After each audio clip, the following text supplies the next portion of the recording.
Ay kuya, saglit. Bakit po? Pwede mo ba akong tulungan magpala ng yelo? Ay, sige po, okay lang. Okay na yan kuya, salamat. Akin na yan. Oh, wag ka muna umalis. Magmerienda ka muna. Ay, thank you po. Naalala mo pa ba kuya kung saan tayo una nagkita? Ay, opo. Diyan lang po sa may kalsada. Ay, may dumi ka sa muka. Magpunas ka muna. Ay, maraming salamat po. Kuha ka pa kuya, oh. May sipon ka pa.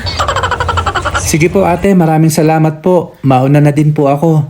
Ay sige, salamat A din. few moments later. Hoy ate, Bakit po? ano itong pinost mong video?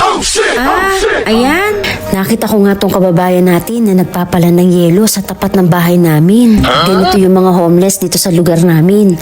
Lilinisin yung tapat ng bahay, tapos hihingi ng pagkain. Patunay lang ito na hindi lahat ng nasa ibang bansa ay magaganda ang buhay. Tinanong ko nga si kuya kung saan siya nakatira. Diyan lang po sa may kalsada. Naawa naman ako kaya inabutan ko siya ng pagkain para kahit papaano ay makatulong sa kanya. Hindi ko nga inasahan ang mga sumunod na nangyari. Pag-abot ko nga ng pagkain sa kanya, bigla na lang siyang umiyak sa sobrang tuwa. Kung na-touch kayo sa video ito, paki-like and share na lang po para mas marami pang tao tayong matulungan.